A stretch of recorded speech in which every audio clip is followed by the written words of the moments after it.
Everyone, so today I'm going to walk through how I tested the injectors on my 2016 Peugeot Boxer 2.2. I get a bit of white smoke on cold starts. I did.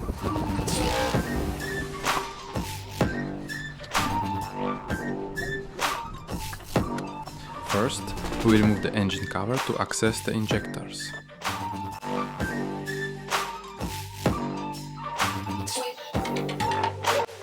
Once the cover is off, everything is visible and ready for the test.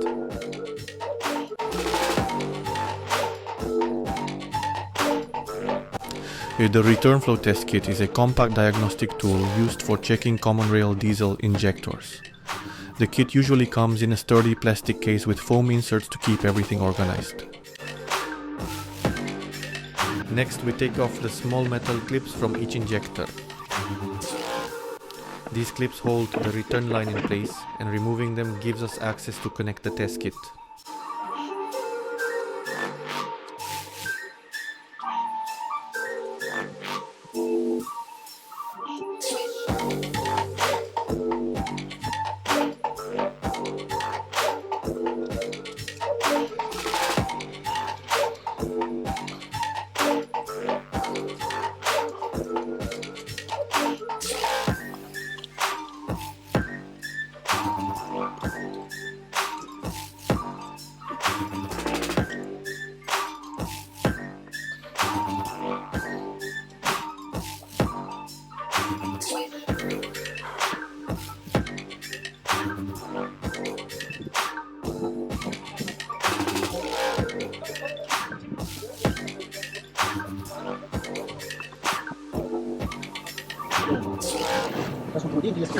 Now we select the correct adapter caps from the special toolkit. It's important to match the right size so they fit tightly onto each injector.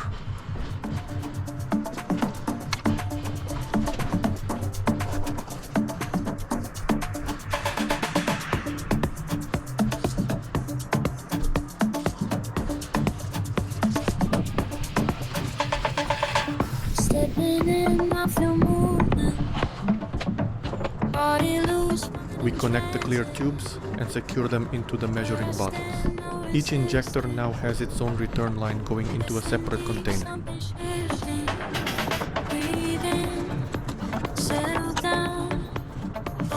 With everything connected, we start the engine and let it idle.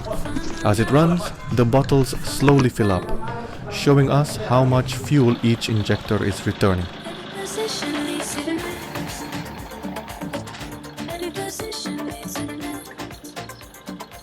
Be careful when attaching the connectors to the injectors. If they are not fitted tightly, they can pop off and fuel may leak on the side. This will give you false readings and unreliable test results. If necessary, hold the connectors in place by hand to make sure everything stays secure while the engine is running. Diesel fuel circulates through the injectors. A small portion of that fuel is always returned back through the return line, and that's what we're measuring here. The transparent tubes carry the return fuel into the graduated bottles, which slowly begin to fill up. This visual comparison is key. A healthy injector will return only a small and steady amount, while a worn or damaged injector will send much more fuel back. By watching the levels rise side by side, we can quickly identify if one injector is failing without taking the entire system apart. In our case, we don't see any major differences between the bottles. The fuel levels are almost identical, which means all injectors are working properly. That's exactly what we want to see. Now we can disconnect the kit, refit the metal clips, and put the engine cover back on. Everything is secured and the Peugeot Boxer is ready to go.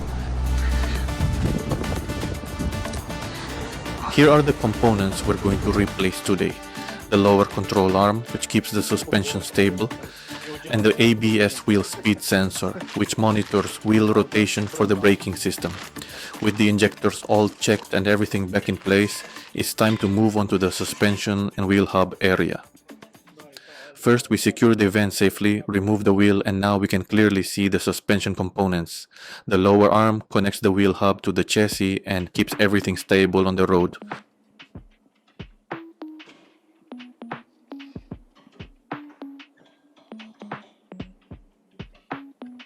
We start by loosening the big bolts on the chassis side, then disconnect the ball joint from the hub.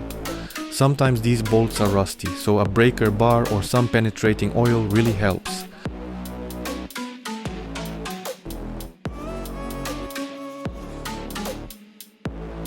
Once the bolts are out, we can pull the old arm free.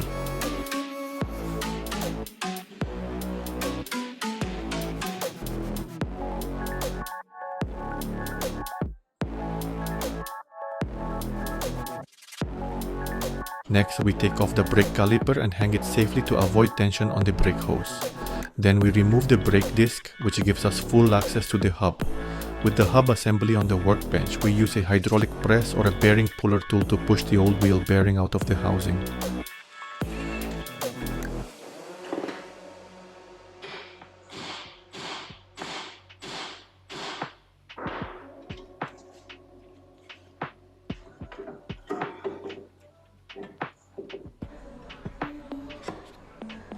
Often it comes out with a loud pop, especially if it's rusted in place. Before fitting the new bearing, we clean the hub housing thoroughly to remove rust and dirt, ensuring the new bearing sits perfectly.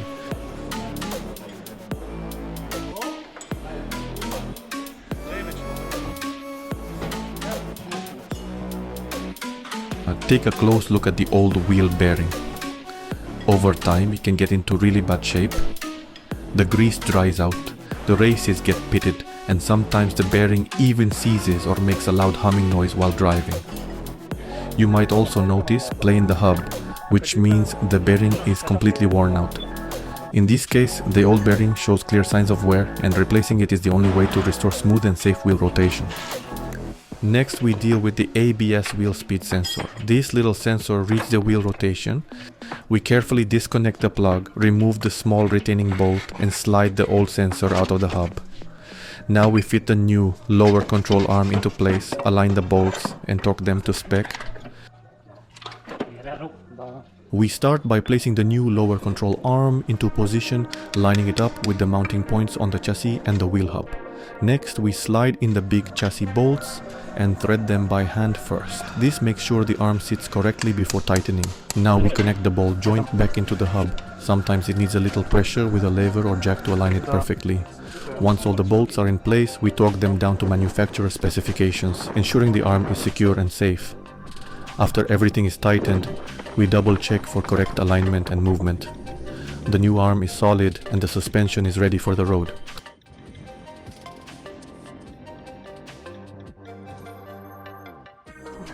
Saturday morning, check engine light again. OBD says it's a camshaft sensor. I'm in a driveway, just me, coffee and tools. We need to remove this cover. This is a new sensor. Battery off, engine cover will need to go out. First, we locate it on top of the engine. Disconnect the electrical connector and then remove the small bolt holding it in place. With the bolt out, the sensor slides straight out of its housing. That's the camshaft sensor removed. Before we go any further, let's check the error codes. The OBD scan shows fault codes related to the crankshaft sensor. That confirms what we suspected. The crankshaft sensor also needs replacement. However, we've decided to schedule that job for another day because the crankshaft sensor is mounted much lower down on the engine and access is very tight. It takes more time and preparation to do it properly. Slide the camshaft sensor back into place, tighten the bolt and reconnect the plug. Done. Now it's time to move on to the crankshaft sensor. For both sensors I chose Bosch, since they specialize in producing high quality automotive sensors. In the attached diagram, you can see the schematic position of the crankshaft and other sensors. This helps us understand exactly where it's mounted and why access is a bit tricky.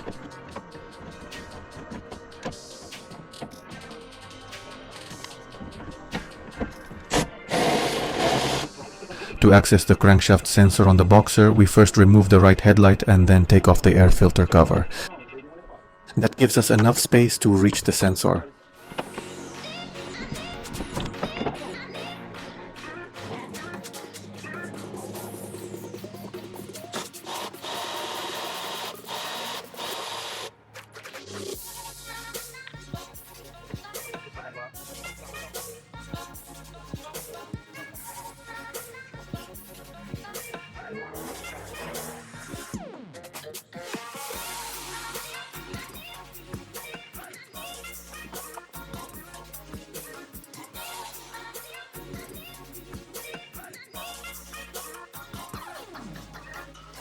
With the headlight and air filter cover removed, we now have access to the crankshaft sensor.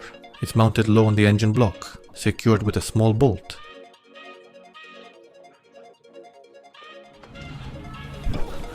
And connected by an electrical plug.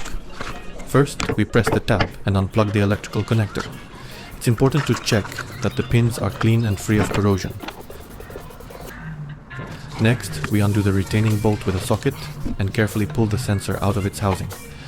Sometimes it's a tight fit, so gentle twisting helps release it. Here is the new Bosch crankshaft sensor ready to go in. Always compare the new part with the old one to make sure they are identical in shape and length. We slide the new sensor into the housing until it seats fully, then refit the retaining bolt and tighten it securely. Finally, we reconnect the electrical plug, refeed the air filter cover and the headlight, and secure everything back in place. With the new crankshaft sensor installed, we clear the fault codes from the OBD scanner and start the engine. No warning lights, smooth running, job done.